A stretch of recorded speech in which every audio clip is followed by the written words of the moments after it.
Treason. Why FG cannot try me again? Kanu tells court. The Federal High Court sitting in Abuja on Monday dismissed the fresh application of the detained leader of the proscribed indigenous people of Biafra (IPOB), Nnamdi Kanu, filed to be released on bail pending the determination of the treasonable felony charge the federal government preferred against him. The application was dismissed on a day the defendant adduced reasons why he could not be tried before any court in the country. Kanu, who addressed the court from the dock, denied the allegation that he jumped the bail that was previously granted to him, insisting that he only escaped an attempt to assassinate him.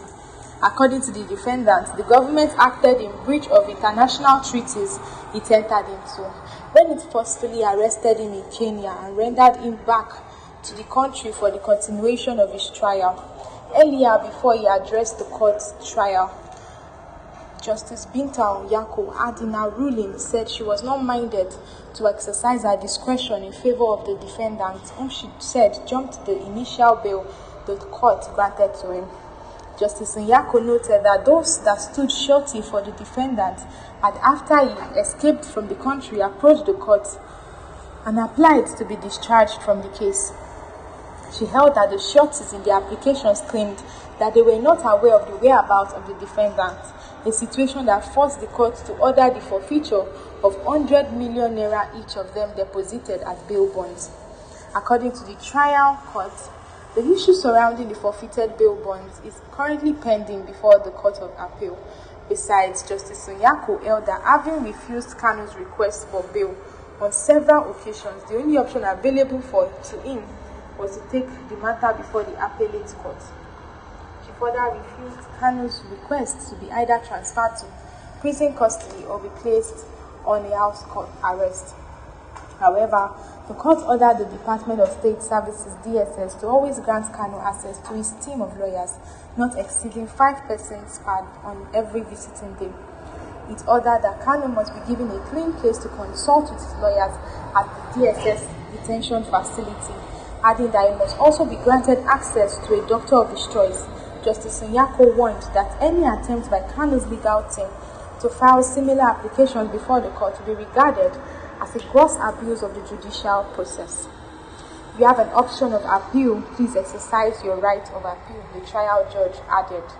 The embattled IPOB leader, who was visibly irked by the decision of the court to deny him bail, vented his anger on the lead counsel that appeared for the government, Chief Adeboyega Awomolo's son, labeling him a terrorist. Kanu, who is answering to a 7-court treasonable felony charge, said he was surprised that the senior lawyer, who is currently the chairman of the Nigeria Body of Benches, could not advise the government properly. He insisted that going by the provision of Terrorism Prevention and Prohibition Act 2022, he could no longer be tried since Nigeria breached international treaties that forbade the forceful arrest and rendition he was subjected to. Kanu, who kept waving a bunch of law books he entered the dock with, said, "My lord, you said in your earlier ruling that you will not grant me bail until you make a determination about the reason for my disappearance, but you have not done so."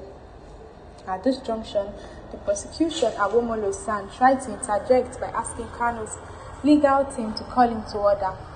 Turning to Awomolo's son, Kanu, who was seeming with anger, said, "This man is a terrorist for conducting a trial in violation of an international treaty that Nigeria entered into. They are all terrorists. No court can try me in Nigeria. Anything done in violation of any treaty entered into by Nigeria is an act of terrorism. I have been in detention for over 3 years. You are the chairman of the Body of Benchers and you are violating the laws of this country." Awomolo's son, who was shocked by Kanu's outburst, said he was not angry about it. "I am not a terrorist and I am not provoked by the action of the defendant. It is understandable. He is only being emotional," the senior lawyer added. Justice Onyako subsequently adjourned the matter to June 19 and 20. Upon the perfection, However, midway into the trial, the IPOB leader escaped from the country after soldiers invaded his country home at Afara Uku Ibeku in Umuahia, Abia State. Likewise, the Abuja division of the Court of Appeal on October 13, 2022, ordered Kanu's immediate release from detention, even as it quashed the charge against him. While deciding the appeal, the Supreme Court on December 15, 2023 vacated the judgment of the appellate court and gave the FG the nod to try the IPOB leader on the subsisting 7-count charge. And these are the news for this afternoon. Don't forget to like this video, comment under this video, and subscribe to this channel to get more news from this channel.